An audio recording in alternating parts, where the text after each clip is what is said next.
Good afternoon, kif inti? Nimmaġina tajli da xinu jġiba u dalaqat il-kamera bizbal, le mux bizbal. Dan huwa l-post fej għadni kan spiċċajt kwalunkwe meetings, tajjeb kien hemm numru ta' meetings illum, u fil-fatt qed nindunaw illi il-miliet qiegħed wara l-bib. U nisħajlek tajt il-lunch li kif għadda żmien. Il-lunch li kemm ma nixtuqux li jasal il-miliet u l-ewwel tas-sena għax min jaf kemm se niekol, min jaf kemm se jkolli xorb, u ħanibqa' inżid max-xaħa u mal-pis li għandi.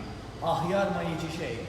U fl-istess ħin bdejt murajdilhom lil sħabi u lil tal-familja u lil tax-xogħol forsi illi m'iniex ġejja ara kemm ħajjieħdu għalihom, ara kemm anka jiena stess ħaniddejjaq ngħidlhom li m'iniex sejra. U nimmaġina bdejt aħjar ma jiġi xejn. Però jiena ħappoġġilek mod ieħor. Kieku inti fi żmien il-militu fl-ewwel tas-sena kellek tidher aħjar, tħossok aħjar, u tmur għal dawn il-kliet u l-avvenimenti mhux ġast biex tieħu pjaċir, imma tħossok ukoll aħjar milli kont sa ftit jiem u ftit ġimgħat qabel dan l-istess perjodu tal-militu l-ewwel tas-sena. Tkun kif tħossok? Immaġinat pereżempju libsa jekk inti mara libsa aktar dejqa, size iżgħar, forsi xi takkuna li tixraqlek.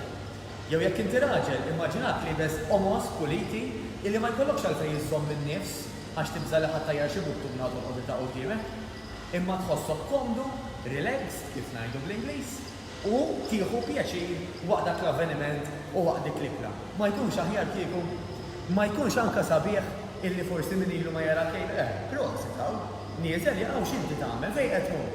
Min jaf kif tħossok kieku, illi inti mhux biss qalb kbira qed iva biex tmur dawn l-avvenimenti biex tiltaqa' ma' nies li forsi anke ilek ma tara, imma wkoll mort hemmhekk knowing illi resistejt ħafna, illum qed tidher u qed tħossok aħjar, allura ma jimpurtax illi tikol ftit differenti u ftit iktar mis-soltu, jew forsi ħafna bejnietna, għax wara kollox x'jiġri f'dawk il-ġimgħatej tlieta ta' żmien il-miliet mhuwiex daqshekk importanti daqs x'jiġri fit-365 ġurnata tas-sena. Mela jkollna perspettiva. Il-ftit ġimgħatej tlieta, ħdej il-ġimgħat kollha kemm hemm 52-53 ġimgħa mhuwa xejn jekk inti tagħmel li għandek tagħmel kif suppost anke matul is-sena. Issa għandi bad news u għandi great news. Ħanibda mill-bad news ħaneħilsuha. Il-bad news huwa illi jekk inti m'intix ħa tagħmel xi ħaġa minn tal-inqas bejn 4 ġimgħat u 6 qabel dan il-perjodu diffiċli ħafna illi tara bidla fiżika. Tifhimniex ħażin qatt mhu tard biex tibda, però dak minkejja li inti ħadd tħossok tajba miegħek innifsek illi bdejt m'intix ħa tara r-riżultati illi tixtieq fil-mera u fil-ħwejjeġ. Dak huwa l-bad news. Il-great news huwa dan.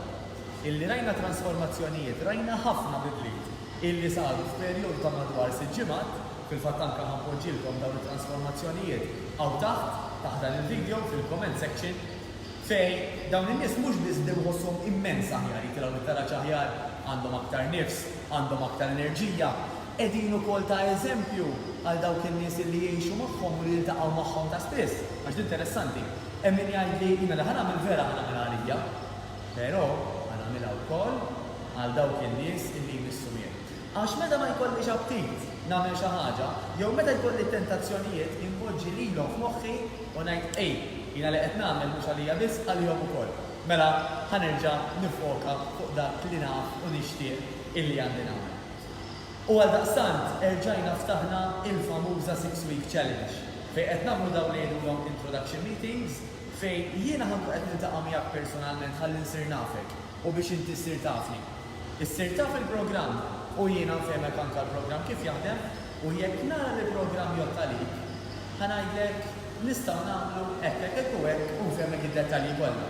Però jekk nara li l-programm ma jgħodx għalik ma ġara xejn għax bil-qalb kollha nirreferik għal xi ħadd jew x'imkien ieħor li fil-każ partikolari tiegħek jista' jgħinik. Iż-żmien qed jafas ħafna però. Jekk ma nagħmlux xi ħaġa issa ħajkun tard wisq kif diġà semmejt. Għaldaqstant, appoġġi l-link hawn taħt biex inti tibbukkja post free, din il-għura free consultation, fej fi grupp żgħir ħankun qed niltaqgħu, ħankun qed naqsmu l-istejjer tagħna. U meta intom qed titkellmu jiena qed ninduna jekk hux se jinkom il-programm jew le. Jekk nara l-programm ħajjinkom iva, ħanimxu minn hemmhekk kif semmejtilkom ftit tal-ħinilu.